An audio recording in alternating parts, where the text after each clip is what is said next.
Keduanya mengucapkan terima kasih kepada pemandu Wang dan meninggalkan kedai teh.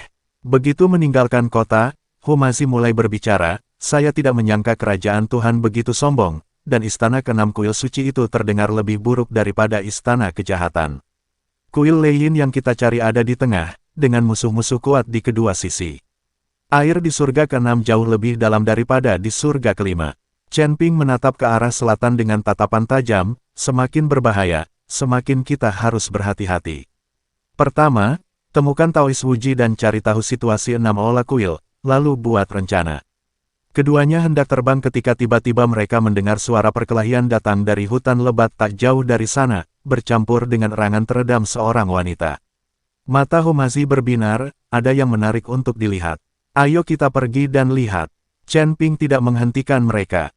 Ia juga menyadari adanya aura khusus dalam suara pertarungan tersebut.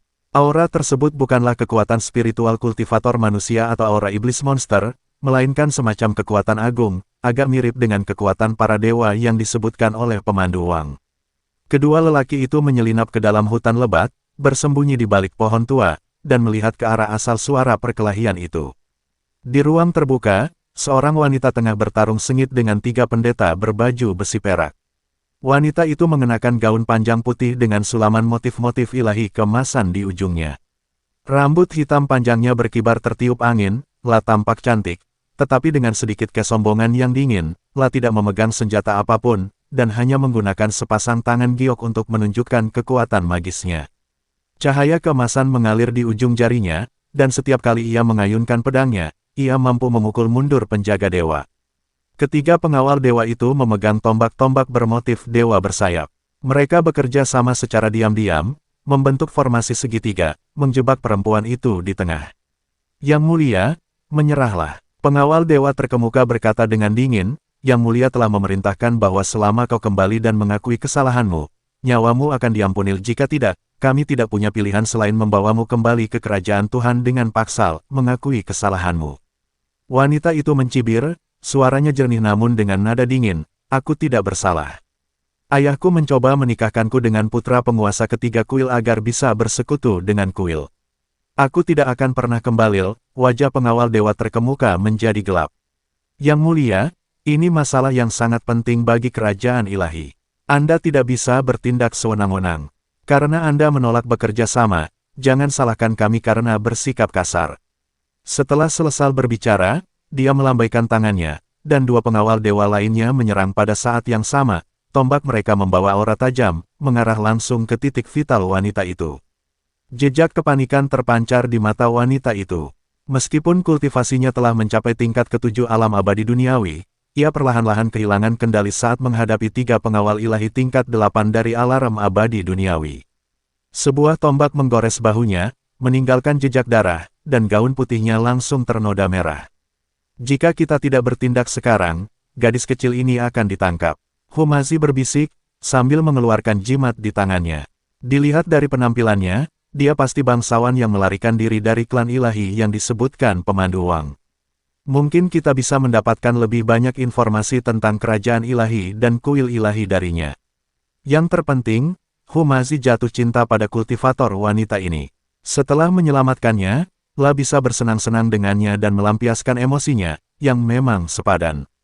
Chen Ping memandang Humazi dan tentu saja tahu apa yang dipikirkan orang ini. Namun, wanita di hadapannya tampaknya berasal dari kerajaan Allah.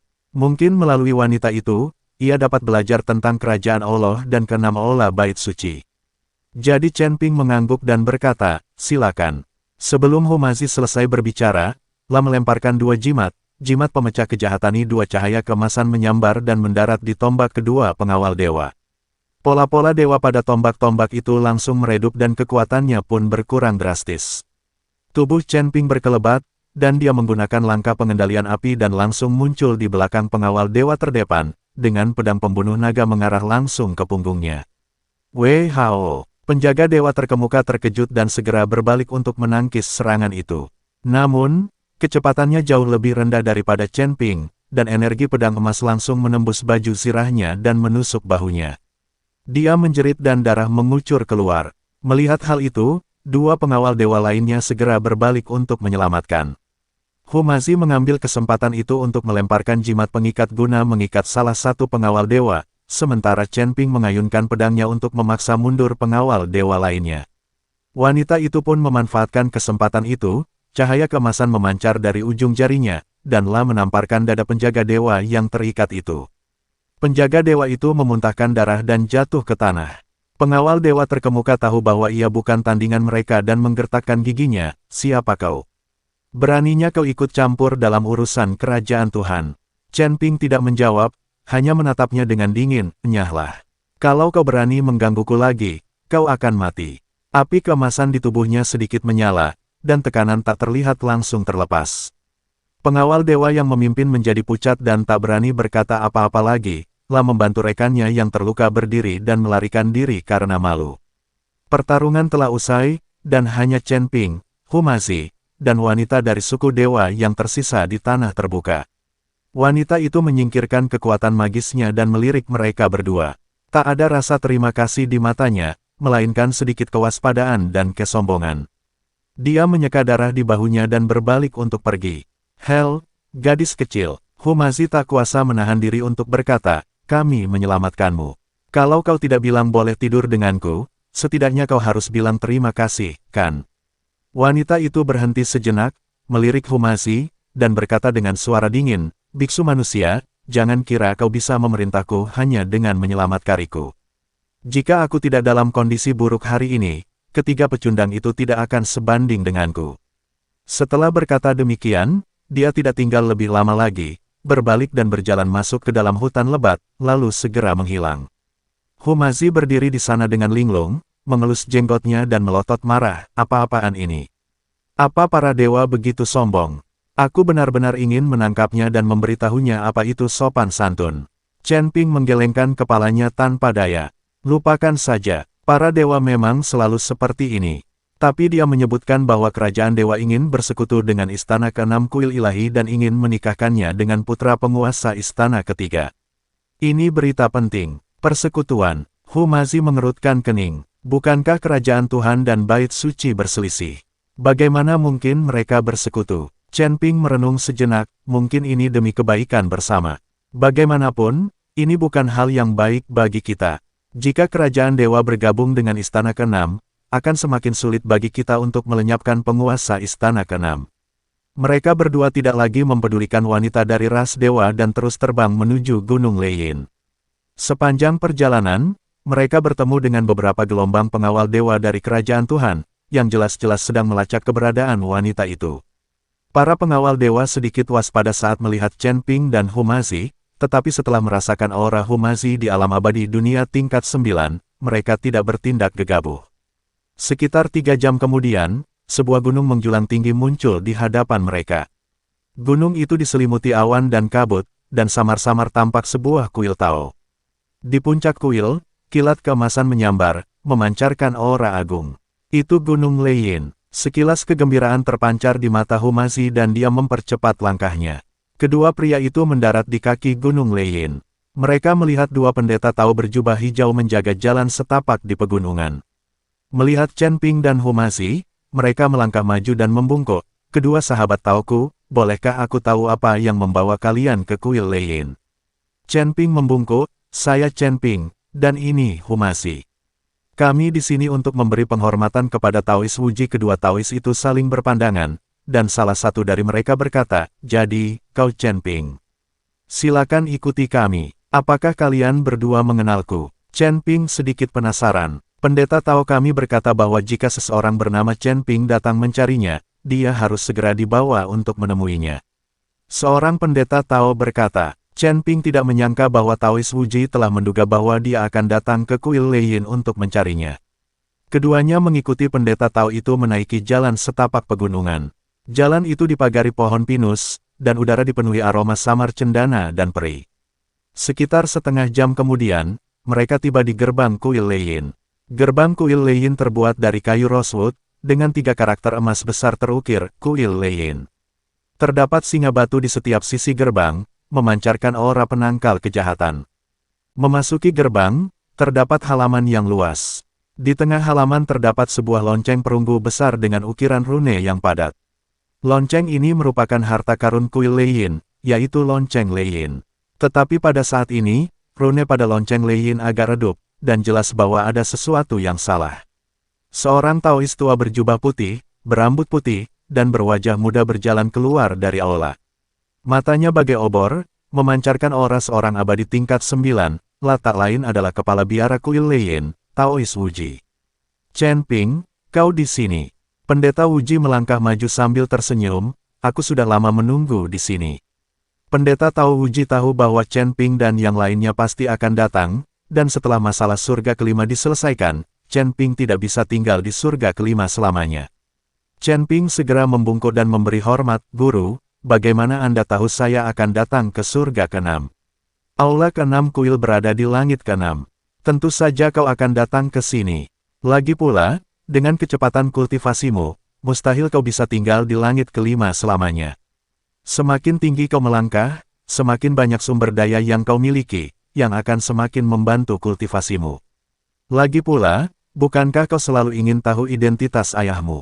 Aku khawatir, kecuali kau mencapai puncak alam surga, kau tak akan bisa mengetahui identitas ayahmu, dan kau juga tak akan memahami rahasia alam surga saat itu, kata Taois Wuji sambil tersenyum. Pendeta Tao Wuji mengenal Chen Ping dengan baik. Pria ini tidak akan pernah puas dengan status quo. Setelah mendengar ini, Chen Ping hanya bisa tersenyum tipis. Guru, Anda masih mengerti saya. Omong kosong, aku tidak mengenalmu, bagaimana aku bisa menjanjikan tinggal padamu? Tapi nak, berhentilah main-main dengan perempuan lain. Sedikit energi yang di tubuhmu sudah disedot perempuan. Pendeta Tao Wuji melotot ke arah Chen Ping dan berkata, wajah Chen Ping dipenuhi rasa malu dan dia berhenti berbicara. Humazi tertawa terbahak-bahak dan berkata, orang ini terus-terusan menyebutku mesum, tapi sebenarnya dia sudah berhubungan dengan lebih banyak wanita daripada aku. Dia seperti binatang, entah sedang bermain-main dengan wanita atau sedang ingin bermain-main dengan mereka, dan mereka semua gadis muda. Saya selalu bermain dengan Su Laobaniang, dia tidak pernah pilih-pilih makanan. Tuan Hu, berhenti bicara. Chen Ping tersipu. Melihat Chen Ping tersipu, Taois Wuji dan Humazi pun tertawa terbahak-bahak. Humazi melirik lonceng Leiyin di halaman dan berkata, Tuan, sepertinya ada yang salah dengan lonceng ini. Mendengar ini, Taois Wuji menatap lonceng Leiyin, mendesah, dan ekspresi serius muncul di wajahnya. Rekan Taois Hu, penglihatanmu bagus. Sejujurnya, kuil Leiyin memang sedang menghadapi situasi sulit baru-baru ini. 3 hari yang lalu, lonceng Leiyin dicuri. Apa? Chen Ping dan Humazi terkejut pada saat yang sama. Lonceng Leiyin adalah harta karun kuil Leiyin. Lonceng ini dapat menahan sihir jahat. Bagaimana mungkin lonceng ini dicuri? Pendeta Tao Wuji memimpin mereka berdua ke aula utama, dan tuan rumah serta tamu duduk. Seorang bocah Tao kecil membawakan mereka tes spiritual. Pendeta Tao Wuji menyesap tes spiritual dan berkata perlahan, Gunung Leiyin ini mungkin tampak biasa saja, tetapi sebenarnya ini adalah tempat yang tertutup. Di dalam perut gunung, terdapat 100.000 jiwa iblis yang terkekang. Jiwa-jiwa iblis ini telah melakukan banyak kejahatan di masa lalu dan disegel di sini oleh para leluhur kuil Leiyinku. Lonceng Leiyin adalah kunci untuk menekan roh jahat. Setiap 100 tahun, lonceng guntur harus dibunyikan. Energi guntur yang terkandung dalam bunyi lonceng akan memperkuat segel, mencegah roh jahat melarikan diri. Chen Ping dan Humazi saling berpandangan dan melihat keterkejutan di mata masing-masing. Jika semua 100.000 jiwa iblis bergegas keluar, surga ke-6 akan hancur. Kalau begitu, Pendeta Tao, tahukah kau bagaimana lonceng Leiyin dicuri? Apa kau punya petunjuk? Tanya Chen Ping sambil mengerutkan kening. Pendeta Tao Wuji menggelengkan kepalanya, ekspresinya serius. 3 malam yang lalu, para murid yang sedang bertugas tiba-tiba mendengar suara angin yang aneh, dan kemudian lonceng suara guntur mulai berdengung dan menyala. Saat mereka tiba di paviliun lonceng, lonceng suara guntur telah menghilang. Hanya beberapa jejak kaki aneh yang tersisa di tempat kejadian, seperti jejak sejenis binatang iblis, tetapi juga diwarnai energi iblis. Kami melacak mereka cukup lama, tetapi tidak tahu apa yang sedang terjadi. Chen Ping menundukkan kepalanya sambil berpikir, samar-samar merasa bahwa masalah ini berhubungan erat dengan para iblis telah mencoba menghancurkan segel itu, melepaskan jiwa iblis, dan bangkit kembali. Sekarang lonceng Leiyin telah dicuri, dan waktunya mendekati 100 tahun, ini sama sekali bukan suatu kebetulan.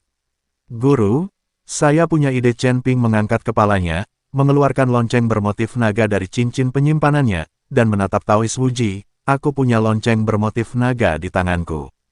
Meskipun tidak sebagus lonceng suara guntur, lonceng itu juga merupakan harta karun. Kupikir, mungkin aku bisa menggambar rune pada lonceng pola naga untuk meniru efek lonceng suara guntur dan melihat apakah aku bisa menekan roh jahat itu terlebih dahulu.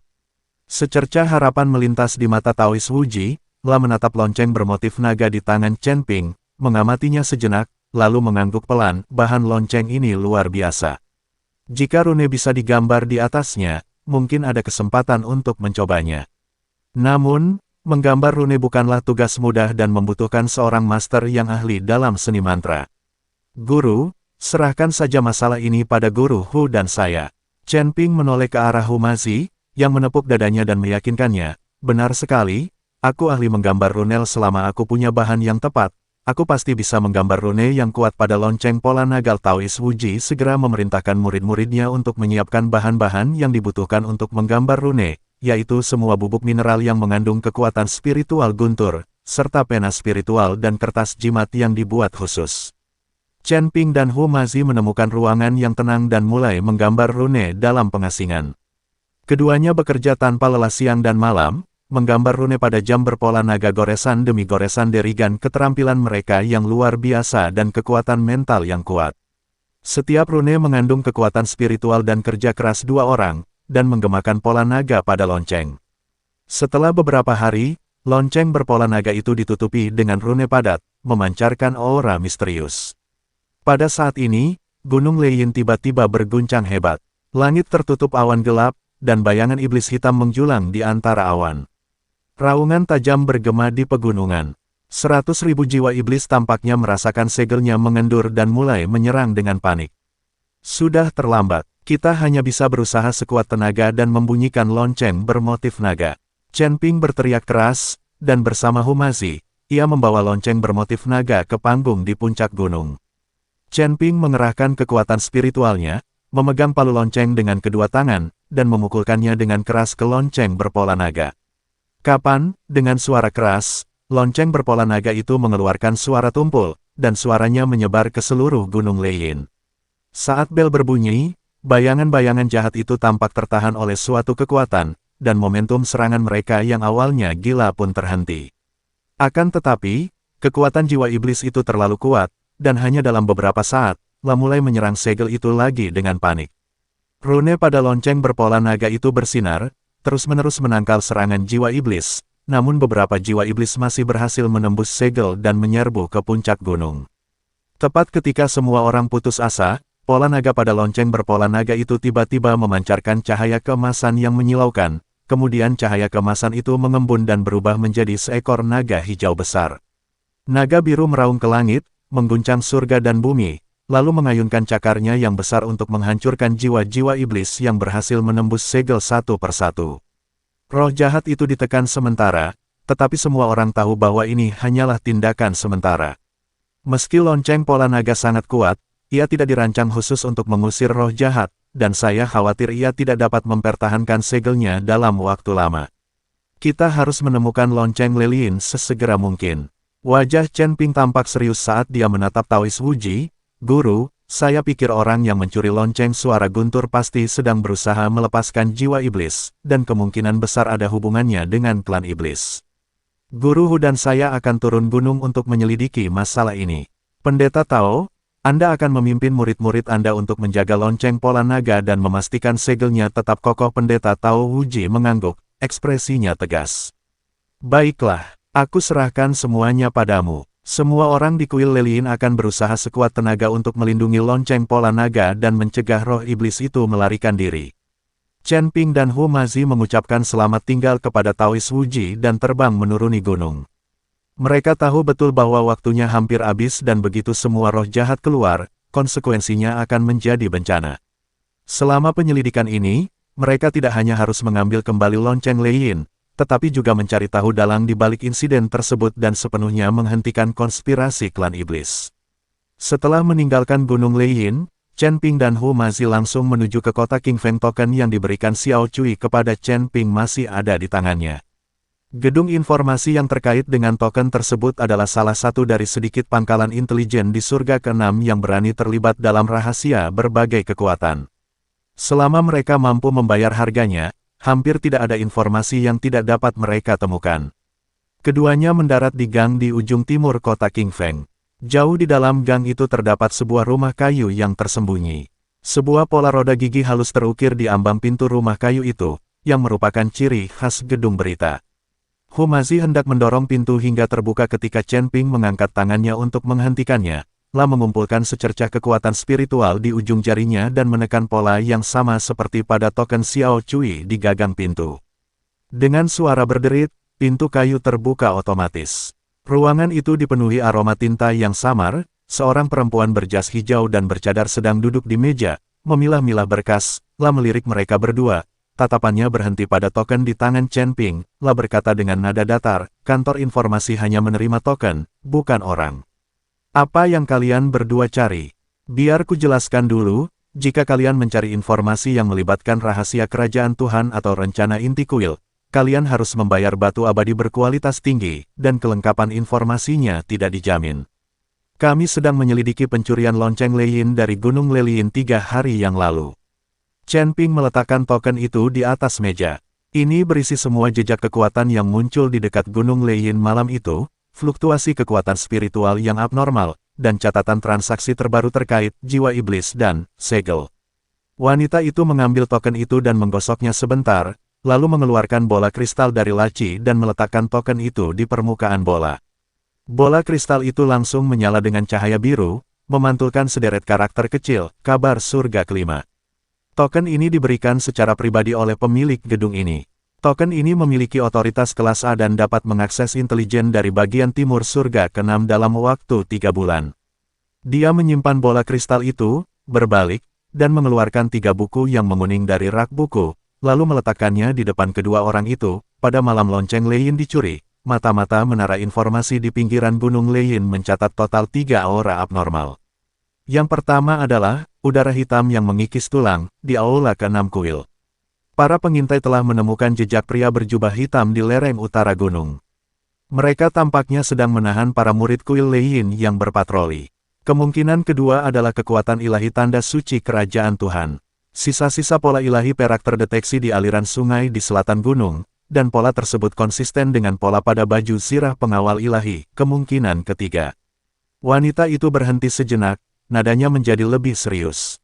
Itu, ki jahat hati rusak dari aula jalan jahat. Aku menemukan setengah jimat bermotif tengkorak di rerumputan dekat paviliun lonceng. Jimat itu terbuat dari bahan yang sama dengan yang digunakan di cabang aula jalan jahat surga kelima. Hu Mazi menggebrak meja, mengejutkan para pemegang berkas. Sialan, bukankah ketiga bajingan ini selalu berselisih? Kerajaan ilahi membenci sihir kuil ke-6, dan kuil ilahi membenci kuil Dao karena mencuri sumber daya alkimia mereka. Bagaimana mungkin mereka bisa bersatu untuk mencuri lonceng itu?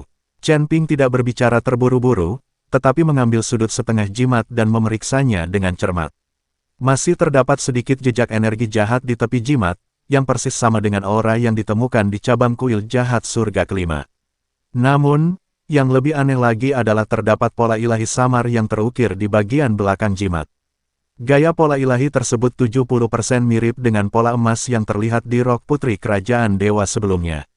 Ada yang salah dengan mantra ini.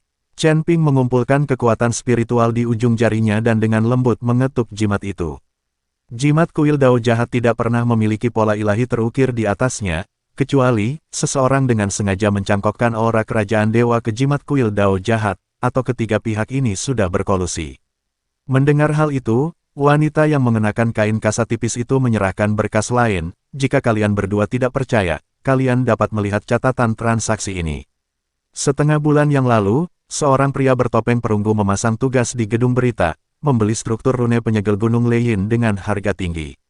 Orang yang menerima tugas tersebut juga memiliki urusan keuangan dengan aula ke-6 kuil, Departemen Rahasia Kerajaan Dewa, dan aula kejahatan. Hanya saja identitas pria itu disembunyikan, dan kami belum mengetahui wajah aslinya. Hu Mazi mencondongkan badan dan melirik jumlah transaksi di berkas, lalu terkesiap, wow, 100.000 batu abadi bermutu tinggi. Apa sih yang bajingan ini mau lakukan? Saya ingin meminjam 100.000 jiwa iblis untuk mengganggu surga ke-6. Chen Ping menutup berkas itu, tatapan dingin terpancar di matanya. Kuil ke-6 ingin menggunakan jiwa iblis untuk melemahkan kekuatan kuil Lei Yin dan kerajaan dewa, sehingga dapat mengambil kesempatan untuk memperluas wilayah mereka. Mungkin ada pengkhianat di kerajaan Tuhan yang ingin menggunakan roh iblis untuk menciptakan kekacauan dan menggulingkan penguasa saat ini.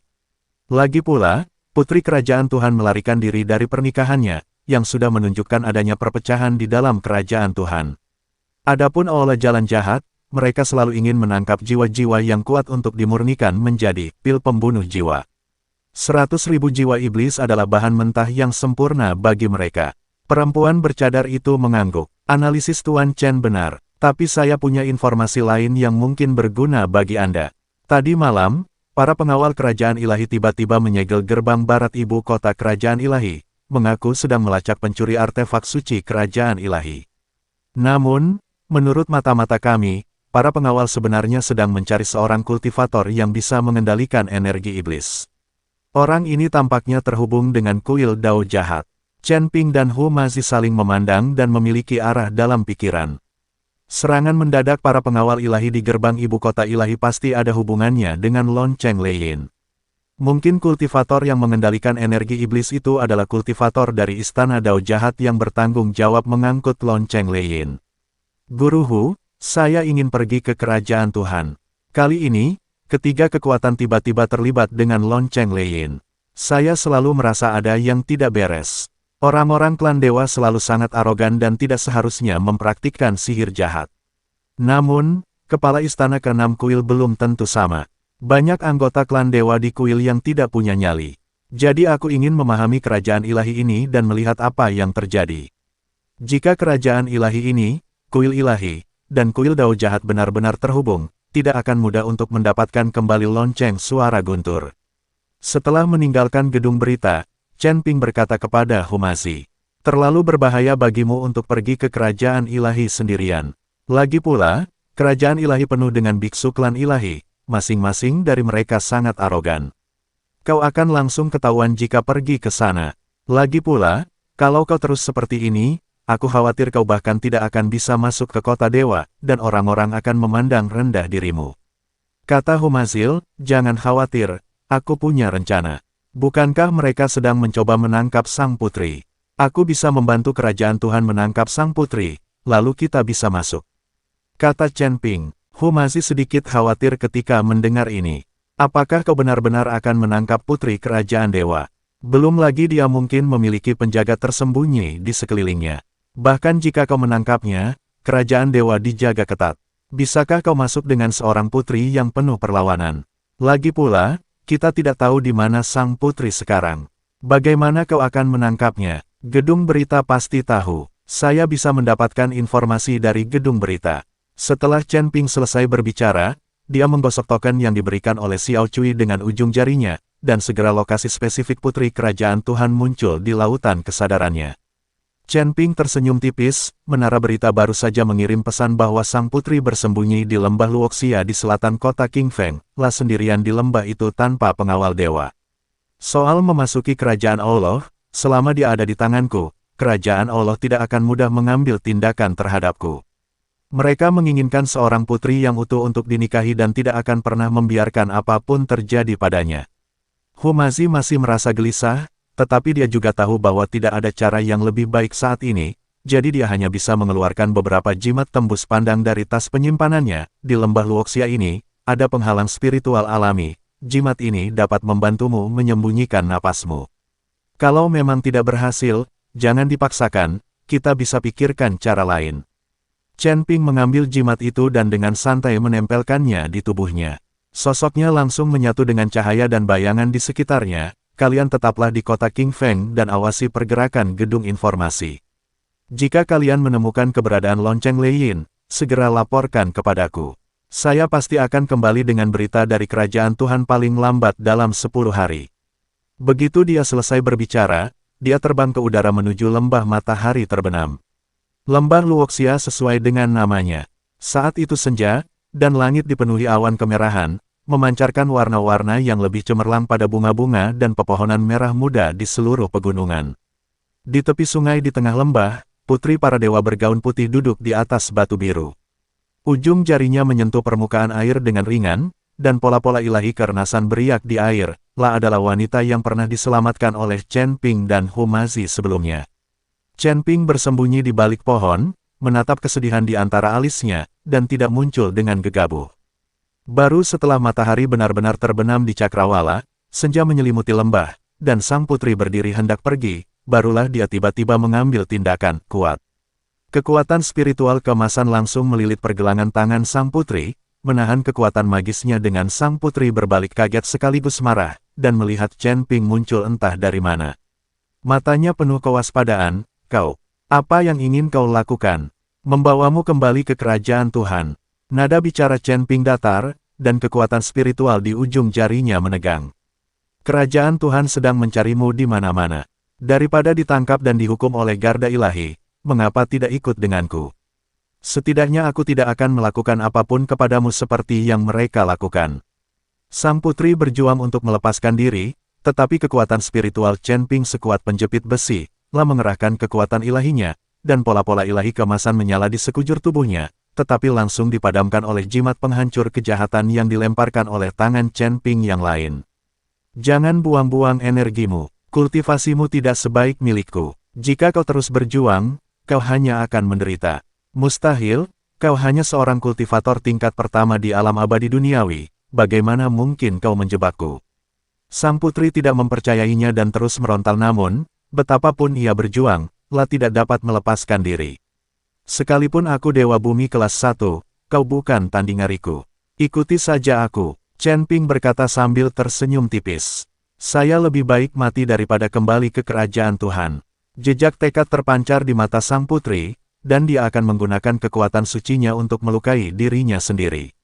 Melihat ini, tatapan Chen Ping menjadi dingin, lah melangkah maju, mengulurkan tangan untuk meraih ujung roknya, dan berpura-pura menariknya ke bawah. "Jika kau berani mati, aku akan menghancurkan kesucianmu sekarang.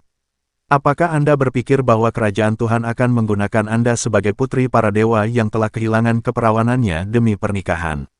Saat itu, kamu tidak hanya tidak akan mampu menyelamatkan dirimu sendiri, tetapi bahkan orang-orang yang ingin kamu lindungi akan terlibat denganmu." Sang putri membeku, dan tekad di wajahnya langsung digantikan oleh kengerian. Sebagai putri klan dewa, lah diajari sejak kecil bahwa kesucian lebih penting daripada nyawa. Jika reputasinya benar-benar dirusak oleh Chen Ping, seorang kultivator manusia, ia tidak hanya akan menjadi bahan tertawaan di klan dewa, tetapi ayahnya bahkan mungkin akan menyerang orang-orang di sekitarnya demi menyelamatkan muka.